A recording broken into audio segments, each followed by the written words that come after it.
Halo, perkenalkan nama saya Jose Fernando. Saya mahasiswa Sistem Informasi Angkatan 2018 yang mengambil mata kuliah ERP.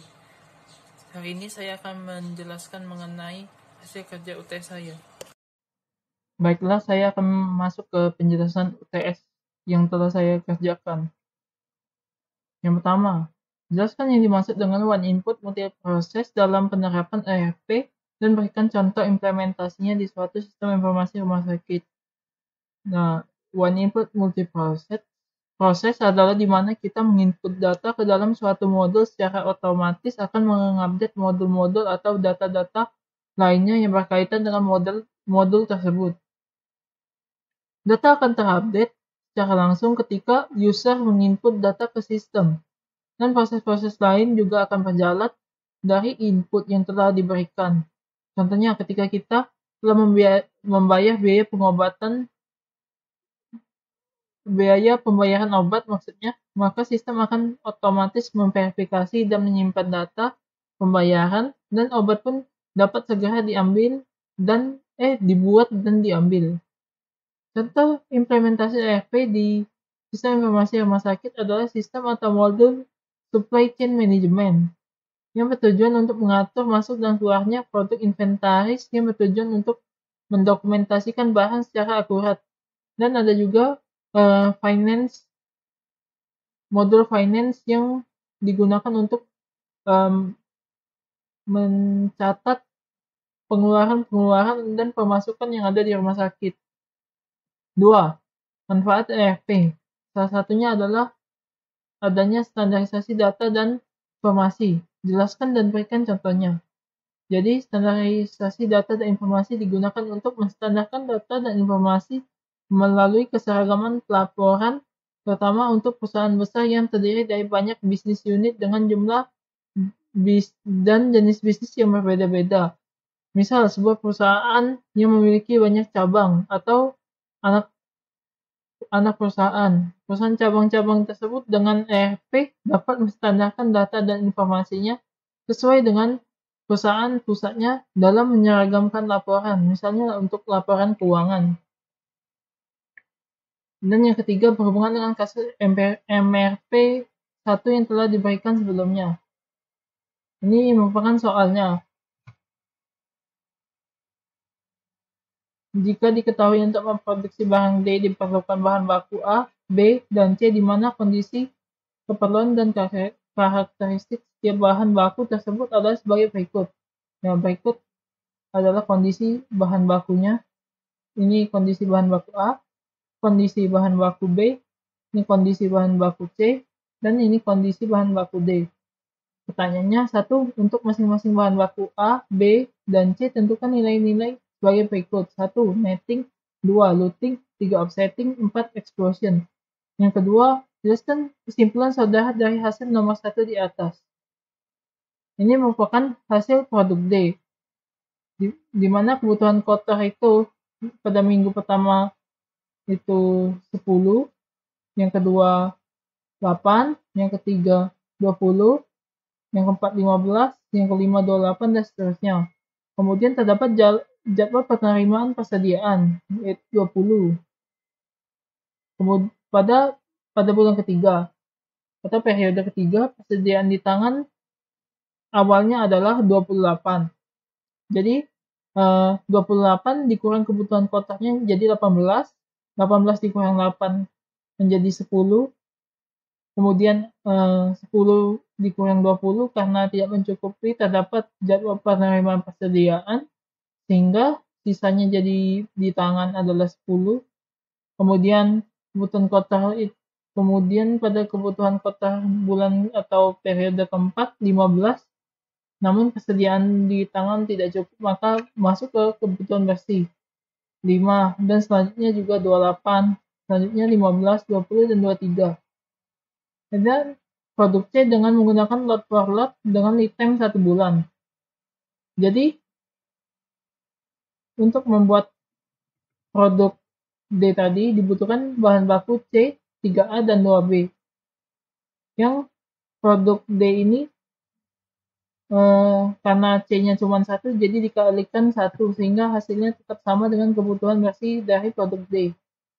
Jadi ditulis ke masing-masing periode di sini. 5 pada periode keempat, kemudian 28 pada periode kelima, 15 pada periode 6, 20 pada periode 7, dan 23 pada periode 8. Kemudian ada jadwal penerimaan persediaan pada bulan 3 ketiga 8, kemudian keempat 10, dan bulan ke-6 20. Kemudian terdapat persediaan di tangan, yaitu awalnya 0. Kemudian ada penerimaan persediaan menjadi 8 pada bulan ketiga.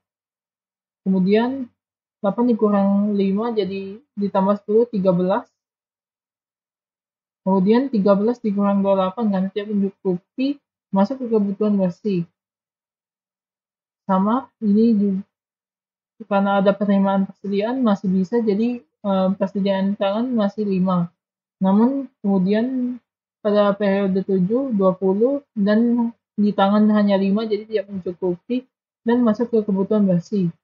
Dan periode 8 pun demikian. Karena ini menggunakan lot per lot, maka lotnya akan menjadi 15, sama dengan kebutuhan bersihnya 15, 15, 23. Dan dengan lead time 1 bulan, offsettingnya 15 pada bulan keempat, karena sebulan sebelum kebutuhan bersihnya. Kemudian bulan ke-6 15 dan bulan ke-7 23.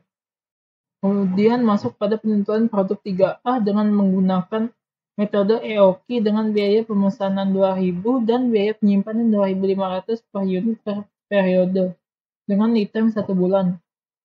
EOKI 2RC per H, di mana R itu permintaan, C-nya pemesanan, dan biaya penyimpanan itu H. Jadi 2 dikali 102 kali 2000 per 2500. Sehingga hasilnya akar 163,2. Jadi EOQ-nya 12,77 dan dibulatkan menjadi 13 lot. Kemudian di sini kebutuhan kotor pada periode 4 ini 45 dikarenakan dikalikan dengan produk C itu sendiri, yaitu 15, 15, 23. Karena untuk membuat bahan baku C dibutuhkan bahan baku 3A. Sehingga jadi dikali 3, jadi 45, 45, dan 69. Kemudian jadwal penerimaan persediaan terdapat pada bulan 3, yaitu sebanyak 15. Kemudian ada bulan ke-6 sebanyak 20. Kemudian persediaan di tangan awalnya 22. Karena tidak ada kebutuhan kotor, jadi 22, 22. Kemudian ada pertambahan dari penerimaan persediaan jadi 37. Kemudian 37 dikurang 45 kebutuhan kotornya karena tidak mencukupi masuk ke kebutuhan bersihnya sebanyak 8. Kemudian 45 dikurang 20 karena tidak mencukupi juga masuk ke kebutuhan bersih 25. Kemudian 69 yang didapat dari kebutuhan kotornya. Kemudian dilakukan pemesanan dengan menggunakan metode EOKI. Jadi disesuaikan dengan ukuran lotnya sebanyak 13. Jadi 13 dikurang 8, 5 bisa persediaannya. Kemudian kebutuhan bersihnya 25 karena tidak mencukupi dilakukan pemesanan sebanyak 2 kali. Jadi 26 ditambah sisa persediaan tadi 31 dikurang 25, jadi sisa persediaannya 6. Kemudian kebutuhan bersih kemudian itu 69. Jadi dilakukan pemesanan sebanyak 5 kali. Jadi 65 ditambah 6 dikurang 69 dan hasilnya 2. Offsettingnya masing-masing dengan lead time 1 bulan, yaitu 13 pada bulan ketiga, 26 pada bulan ke-5 dan 65 pada bulan ke-6. Kemudian penentuan produk 2B dengan metode fixed order quantity dengan intuisi lot 20.